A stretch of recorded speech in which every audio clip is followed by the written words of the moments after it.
Wala pong tao na nakakaalam ng mangyayari bukas. Tama, Sis Luz? Tama po. Wala.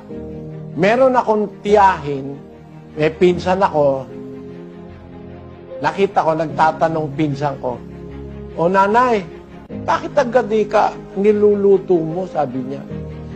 Tiyahin kong malayo yun eh. Sabi niya, kasi nagpapaksiw ako anak. Bumili siya ng bangus. Nagpapaksiw siya alas 11 ng gabi. Sabi nung anak, bakit di ka nagpapaksiw ka gabi? Sino kakain? Hindi ka. Masarap kasi ka ang paksiw sa almusal. Bukas ng umaga, magsasangag ako. Ang almusal natin, paksiw at sinangag. Yan ang karaniwan sa mga Pilipino eh. Kung nagpaksiw na siya, bukas magsasangag. Yung pinaksiw niya nung alas 11 ng gabi, hindi niya na nga nakain yun eh. Inatake nung gabi, samantalang natutulog, patay. Ano ang sabi ng salita ng Diyos?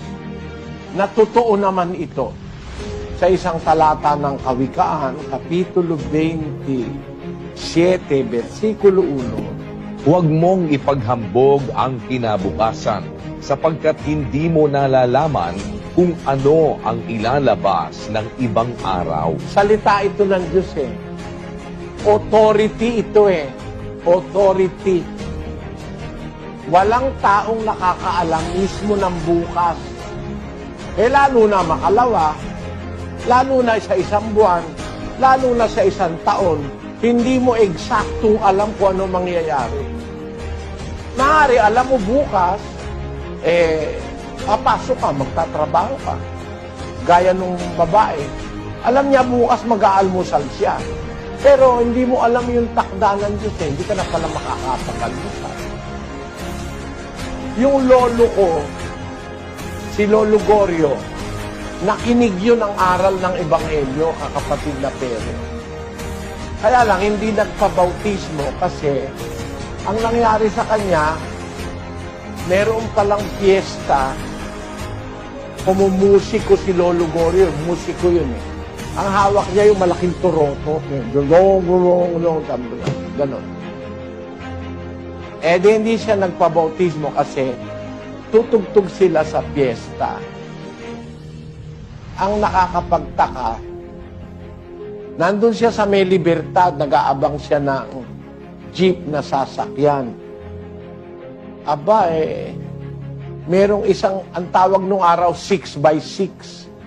Parang truck na maliit, 6 ang gulong. 6x6 ang tawag nila. Nawalan ng preno. Nung nung driver yung preno, wala. Ang natapakan niya, si linyador, biglang bumulusok yung 6x6. Tinamaan yung lolo ko.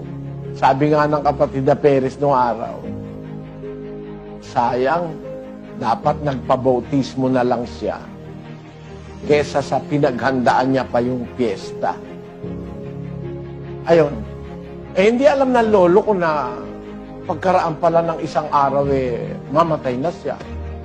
Siguro kung alam niya lang, nagpabautismo siya. Kesa pumunta siya sa piyesta.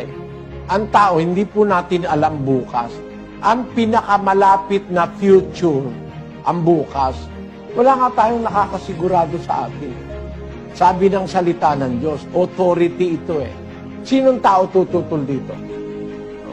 Kaya, mga kapatid, ang aking punto lang para maitawid ko sa inyo yung bagay na mas mabuti, mas logical. Walang nakakaalam ng futuro. Pero ayon sa Biblia, may nakakaalam eh. Alam ng Diyos yung mangyayari eh. Basahin natin sa Juan, sa Kapitulo 13, versikulo 19. Mula ngayon ay sinasalita ko sa inyo bago mangyari, upang pagka nangyari, kayo'y magsisampalataya na ako nga. Meron palang dahilan para tayo sumampalataya. Sinasabi ko na sa inyo bago mangyari. Para pag nangyari, sumampalataya kayo, ako nga. Yun ang sinasabi ng salita ng Diyos.